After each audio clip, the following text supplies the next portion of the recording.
Hi friends, welcome back to our channel. ఎలా ఉన్నారు friends? అందరూ బాగున్నారండి. ఈ వీడియో వచ్చేసి మొన్న బుధవారం అంటే వెన్స్డే వీడియో అండి. నాకు కుదరలేదండి పెట్టడానికి యాక్చువల్లీ. అందుకని నేను ఇప్పుడు దీన్ని వీడియో అప్లోడ్ చేస్తున్నాను.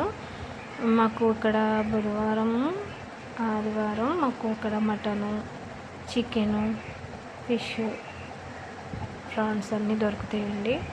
అందుకని మా హస్బెండ్ మా కోసం డబ్బాని గలబొట్టు తీసుకొచ్చారు.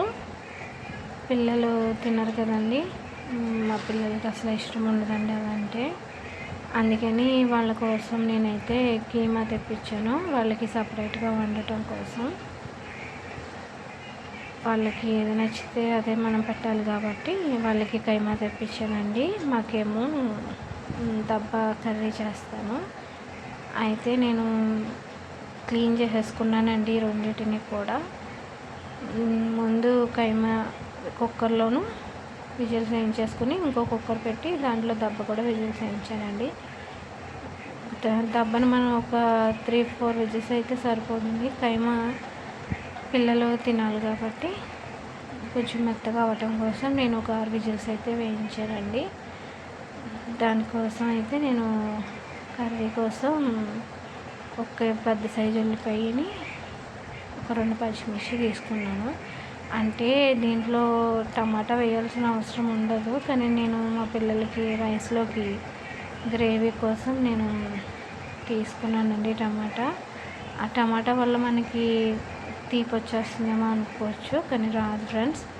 ఆ టమాటా వల్ల మనకి టేస్ట్ చాలా బాగుంటుందండి. మా పిల్లలు చాలా ఇష్టంగా తిన్నారు ఆ రోజైతే. కర్రీ కోసం అయితే నేను ఇవన్నీ తీసుకున్నాను. మనకి ఉల్లిపాయ టమాటా కూడా బాగా మగ్గిందండి. కొంచెం కొత్తిమీర, కారం, మసాలా అన్నీ వాళ్ళకి సపరేట్గా వండుతున్నాను కాబట్టి నేను మసాలా, కారం అన్నీ కూడా కొంచెం తక్కువ వేస్తున్నానండి. అందుచేత మళ్ళీ కారం ఎక్కువైతే తినరు కాబట్టి నేను అన్నీ కొంచెం మీడియం సైజులోనే వేస్తానండి.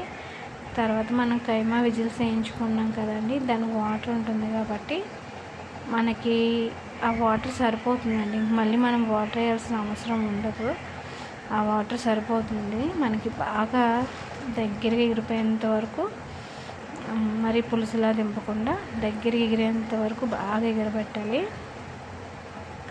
ఇక్కడ చూసారా, దెబ్బ కూడా అయిపోయిందండి. విజిల్స్ వేయించాను, విజిల్స్ వేయింతే ఇలా వచ్చింది. ఇప్పుడు దీన్ని చిన్న చిన్న ముక్కల కింద కట్ చేసుకున్నాం. కట్ చేసుకొని ఈ కర్రీ అవుతుంది కదండి, ఈలోపు ఆ కర్రీ కూడా మనం వేసేద్దాం. చూసారండి, ఇంత దగ్గరగా మనం బాగా గుజ్జులాగా వండుకోవాలి కర్రీ. పిల్లలకు కదండి బాగుంటుంది, టేస్ట్ కూడా సూపర్ ఉంటుంది ఫ్రెండ్స్. పిల్లలు కూడా బాగా తింటారు, ఖచ్చితంగా ట్రై చేయండి.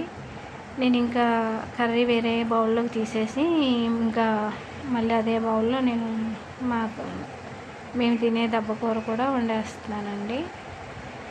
ఈ దెబ్బకూరలోకి టమాటా అనేది కొంచెం ఎక్కువ, అంటే ఒక 3-4 అనేవి పడతాయి. ఎందుకంటే మనకి ఈ టేస్ట్ టమాటా వల్లే వస్తుందండి. ఎందుకంటే దీంట్లో చింతపండు పులుపు అలాంటివి ఏమి వేయం, కొంచెం నీచు స్మెల్ అలాంటిది వస్తుంది కాబట్టి కొంచెం టమాటాలు ఎక్కువ వేసుకుని, అందులో మనం ఆల్రెడీ విజిల్స్ వేయించాం కాబట్టి మనకి స్మెల్ అనేది ఉండదండి. కారం కూడా కొంచెం ఎక్కువగానే పడుతుంది.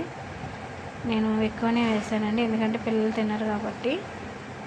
మొత్తం అంతా కలిసిపోతే వరకు కలుపుకుంటే సరిపోతుంది. లాస్ట్లో మనం దీంట్లో వెల్లుల్లిపాయ, జీలకర్ర దంచుకొని వేసుకుంటే మనకి ఫ్లేవర్ అనేది కర్రీకి చాలా బాగా తెలుస్తుందండి. టేస్ట్ అనేది కూడా సూపర్ ఉంటుంది.